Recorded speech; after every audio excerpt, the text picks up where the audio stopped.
Alhamdulillah, alhamdulillahilladzi akmala alaina dinal Islam. Nahmaduhu haqqa hamdi wa nashkuruhu haqqa syukri.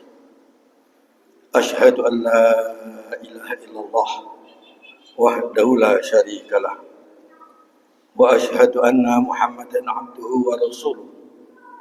Allahumma shalli wa sallim ala hadzal nabiyil karim Muhammadin wa ala alihi wa sahbihi ajma'in.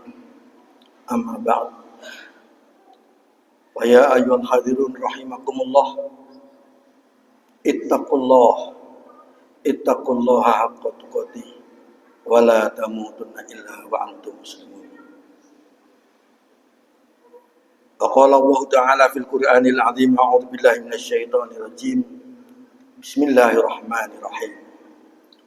Dhaharal fasadu fil barri wal bahri bima kasabat aydin nas liyudhiqahum ba'dalladzi 'amilu la'allahum yarji'un.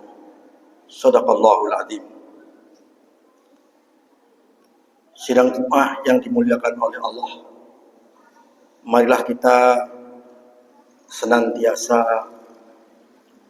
mensyukuri nikmat iman kita, nikmat Islam kita, nikmat sehat kita, dan nikmat sempat yang Allah anugerahkan kepada kita.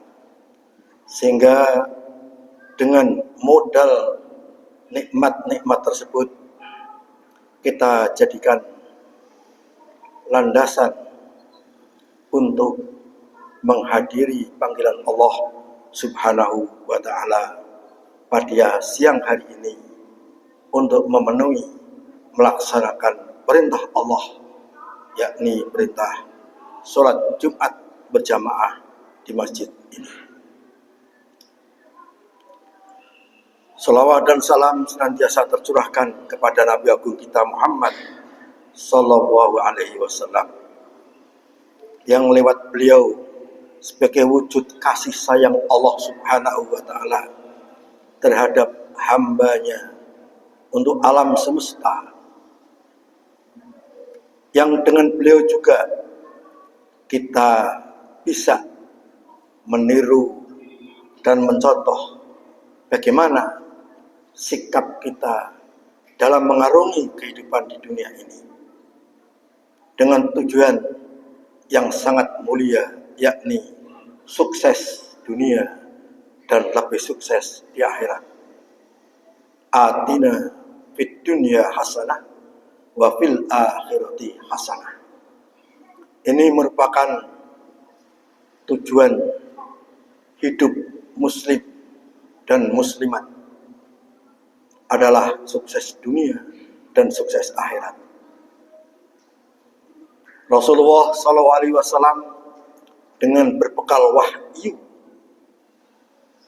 yang diberikan oleh Allah kepada dirinya, beliau wujudkan dalam sikap dan tingkah lakunya untuk meniti kehidupan selama 23 tahun.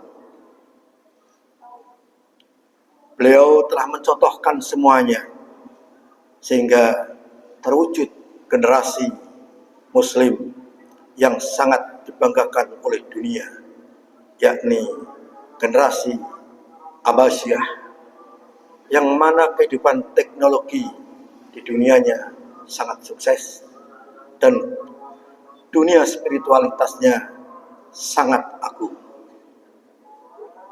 Allah Subhanahu wa ta'ala dalam surat Ar-Rum ayat 41 telah berfirman, ya dhaharal fasadu fil barri wal bahr, telah tampak jelas al-fasadu, kerusakan, pencemaran, kehancuran, fil barri wal bahr, di darat maupun di laut, bima kasabat aydin nas, yang kerusakan itu disebabkan aydin nas, hasil karya tangan-tangan manusia. Liyudhiqahum ba'dalladzi 'amilu. Allah menimpakan sebagian dari akibat kerusakan baik yang ada di darat maupun di laut, sebagian ditimpakan sebagai dampak negatifnya kepada manusia dengan tujuan kasih sayang Allah, la'allahum yarji'un. Mudah-mudahan mereka mau kembali ke jalan yang benar. Sidang Jumat yang dimuliakan oleh Allah, sepenggal ayat surat Ar-Rum ayat 41 ini merupakan sebuah peringatan Allah yang harus diwujudkan dan dibumikan dalam kehidupan nyata, baik di level RT, RW, desa, kecamatan, pemerintah daerah, sampai di tingkat pusat. Kerusakan itu telah tampak di depan mata kita. Kita ambil sampel yang lebih kecil saja. Sebagian daripada perilaku fasad, yakni kita membuang sampah dengan semena-mena, dengan semaunya sendiri. Coba perhatikan lingkungan sungai-sungai kita, baik yang ada di sungai RT, masuk dukuh. Coba amati apa yang ada di sungai itu dan apa yang kita lihat di pematang-pematang sawah, di sungapan-sungapan sawah. Kalau kita mau mengalirkan air, pasti di situ sudah banyak sampah dari berbagai macam sampah. Lebih-lebih adalah sampah plastik, yang itu merupakan semua dari teknologi ciptaan manusia yang dengan tujuan mulia memudahkan hidup kita dalam memenuhi hajat hidup kita. Kita pulang dari belanja membawa dengan mudah. Kita kemas makanan, minuman dengan plastik. Tidak salah plastiknya. Yang salah adalah menempatkan plastik itu, menempatkan sampah itu, dan membuang sampah dengan sembarangan. Kita lihat di pinggir-pinggir jalan raya banyak masyarakat yang membuang sampah, lebih-lebih bus pariwisata. Kalau pulang, sampahnya hanya dimasukkan ke plastik, dibuang di pinggir jalan. Makanya Allah menegur dzoharul fasadu. Telah tampak jelas dzoharo menggunakan fi'il past tense, fi'il madhi. Telah terjadi, sudah terjadi, bahkan sampai sekarang masih terjadi.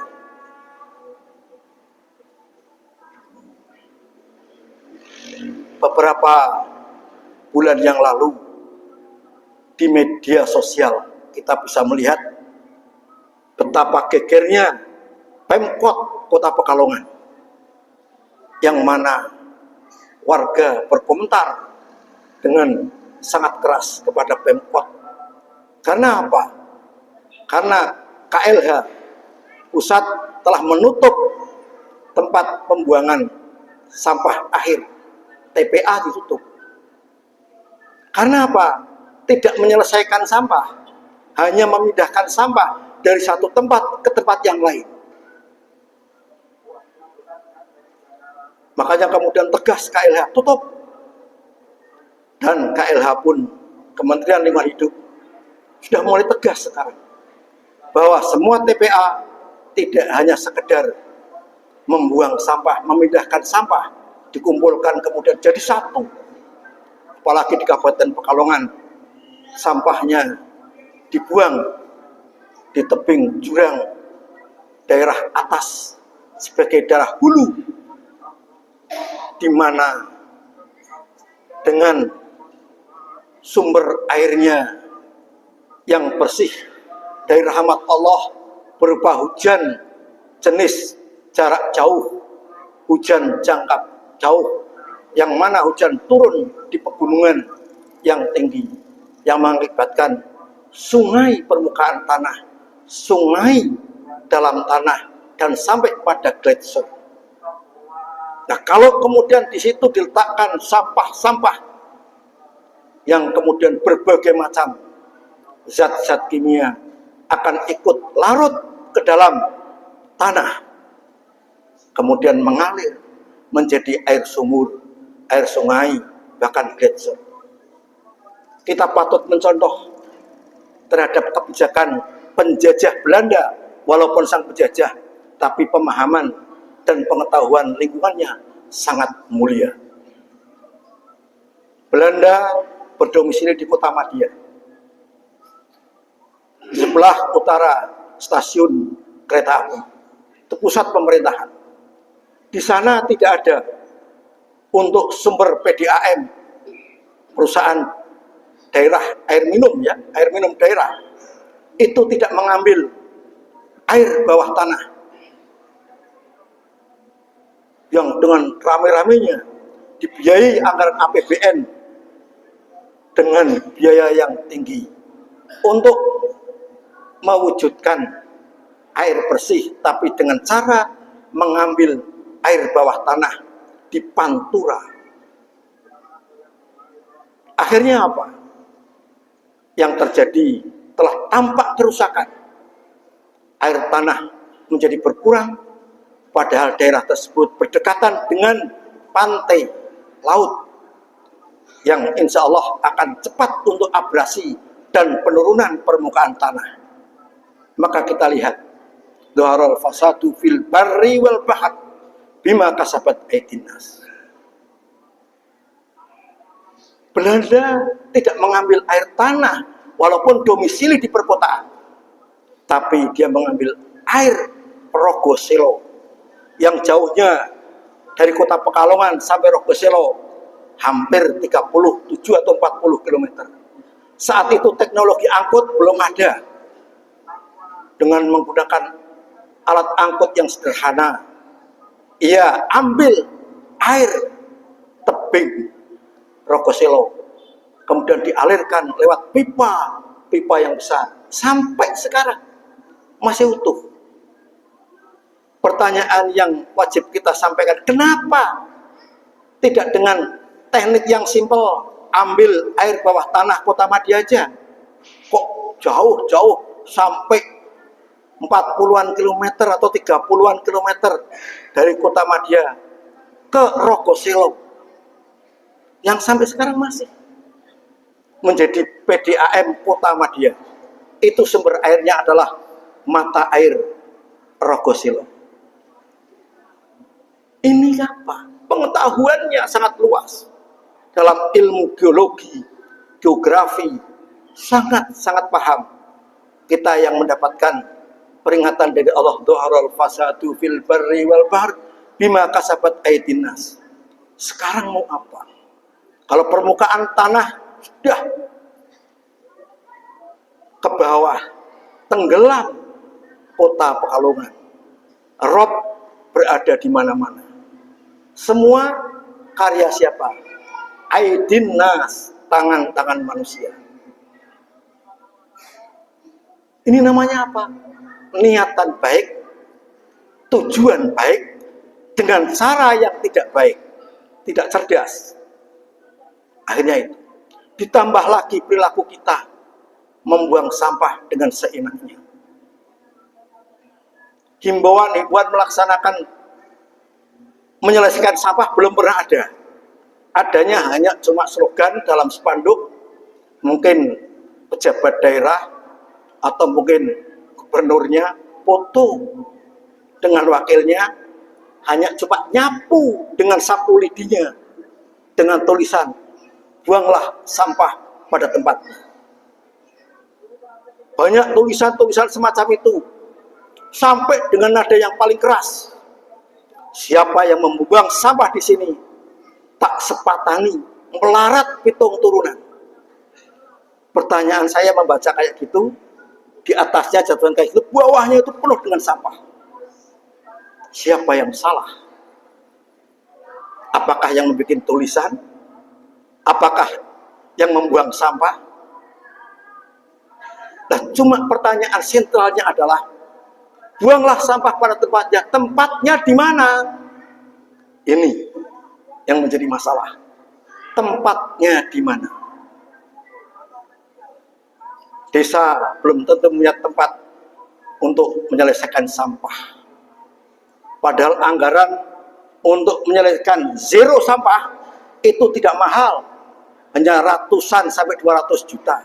Teknologi itu sudah ada.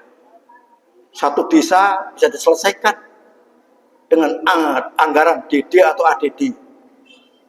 Kalau desa-desa menyelesaikan zero sampah, apalagi kemudian ada pemilahan plastik yang kemudian dibelikan alatnya yang lebih canggih lagi untuk diproses menjadi bahan bakar, sangat hebat. Beberapa waktu lalu saya melihat teknologi menyelesaikan sampah, zero sampah. Tidak ada asap. Adanya cuma selesai debu. Yang debunya itu kemudian abunya itu digunakan untuk pupuk. Kemudian uapnya berubah menjadi cairan. Yang cairannya itu bisa dipakai untuk membasmi alang-alang, bahkan obat rayap. Ini teknologi yang menyelesaikan dhaharal fasadu fil barri wal bahr bima kasabat aidinas liyudhiqahum ba'dal ladzi amilu la'allahum yarji'un. Kita ambil sedikit saja sampah yang ada di lingkungan kita, sangat mengerikan. Anak cucu kita sudah tidak bisa bergaul dengan alam sebebas-bebasnya, lari malam-malam, bermain di ketika bulan purnama tanpa alas kaki. Dulu waktu kecil kita masih bisa berlari di kebun-kebun, di bawah pohon, masih bisa bercengkrama dengan seumurnya. Lingkungan masih aman, kaki kita masih aman. Coba sekarang, anak cucu kita kayak gitu, tidak akan pernah diizinkan oleh orang tuanya. Pulang, kakinya pasti berdarah. Karena apa? Dhaharal fasadu fil barri wal bahr. Telah tampak kerusakan, telah tampak kumuh, telah tampak sampah bertumpuk-tumpuk. Lapisan tanah di sawah-sawah kita sudah ada sampah-sampah plastiknya yang ratusan tahun belum tentu itu menjadi musnah. Makanya KLH dengan tegas membuang sampah pakai syarat sekarang. Tidak hanya sekedar memindahkan sampah dari desa-desa, pasar, kemudian kumpulkan jadi satu, belikan mobil dam, dibuang, tidak boleh. Sekarang sudah ada 2 syaratnya, yang itu berat juga. Makanya gerakan itu, kalau dengan desentralisasi tingkat daerah sangat berat malah. Yang paling tepat adalah apa? Desentralisasi, jangan sentralisasi. Kita bagi untuk menyelesaikan sampah di tingkat desa masing-masing. Organisasi keislaman, kemasyarakatan, libatkan. Bahkan semua ormas Islam sudah ada bagian atau majelisnya yang membidangi tentang lingkungan hidup. Ini 350 tahun, 1500 tahun yang lalu, atau 14 abad tahun yang lalu, Allah telah memberikan pencerahannya kepada calon penduduk bumi. Dhaharal fasadu fil barri wal bahr telah tampak kerusakan, pencemaran lingkungan. Ini masih dalam satu sisi sampah, belum zat-zat kimia. Dengan cara dan pola hidup bertani, bertanam yang tidak menghiraukan hasil tanamannya itu dengan cara yang sehat dan menyehatkan. Pestisida kita pakai sebanyak-banyaknya, asal hama mati. Kita akan bermusuhan dengan hama. Hama adalah makhluk Allah juga. Lihat para petani, berapa anggaran yang digunakan untuk membeli racun-racun pestisida. Ada kupu 5, pulang beli obat racunnya, besok semprot. Ada lagi semprot lagi, ada lagi semprot lagi.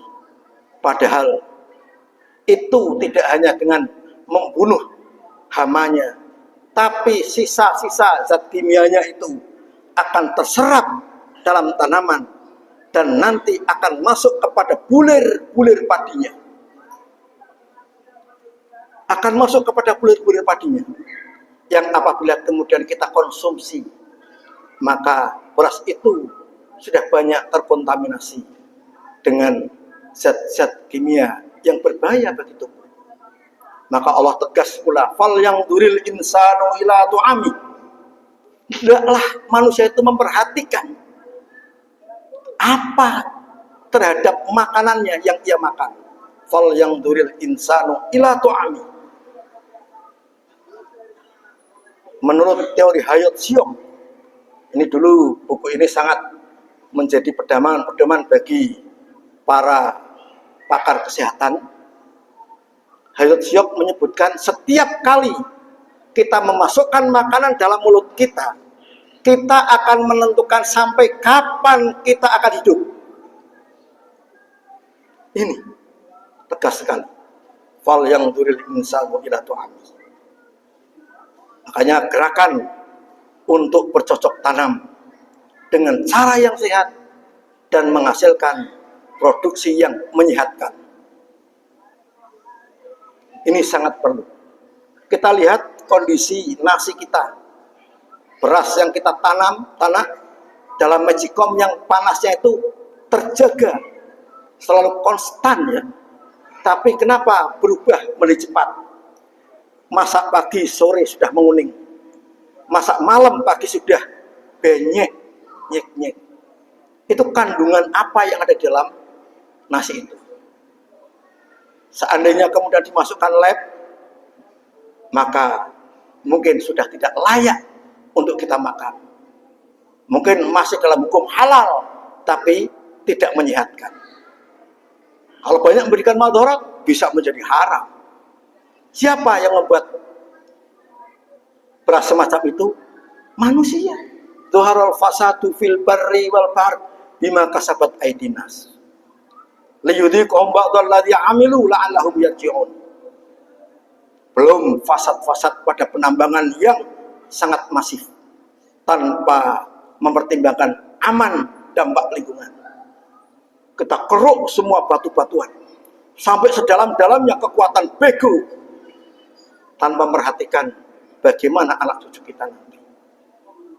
Maka jika itu dilakukan terus-menerus, ada banjir yang besar, arus tidak ada remnya dari sungai yang ada batu-batu besarnya, semua diambil dengan alasan pembangunan.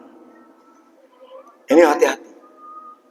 Dharal fasadu fil bari wal bahr bima kasabat aidinas layudhiqhum ba'dal ladzi amilu la'allahum yarji'un. Mudah-mudahan sekelumit ayat yang Allah sampaikan kepada hamba-hambanya dengan penuh kasih sayang bisa menyadarkan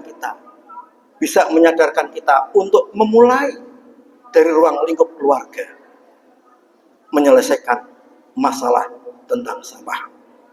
Barakallahu li wa lakum bil Qur'anil azim wa nafa'ani wa iyyakum bima fihi minal ayati wa dzikril hakim wa taqabbal minni wa minkum tilawatahu innahu was-sami'ul alim wa qur rabbighfir warham wa anta khairur rahimin.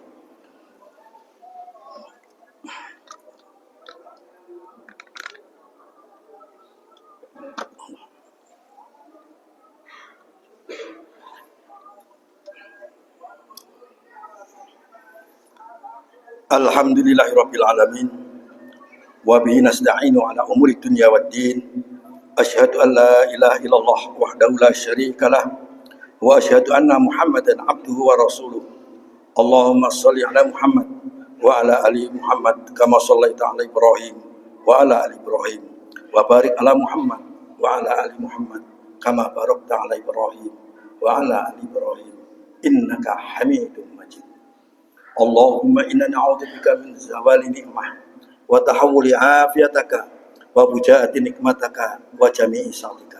Allahumma inna na'udzubika min zawali ni'mah wa tahawuli afiyataka wa bujaati nikmataka wa jami'i salika.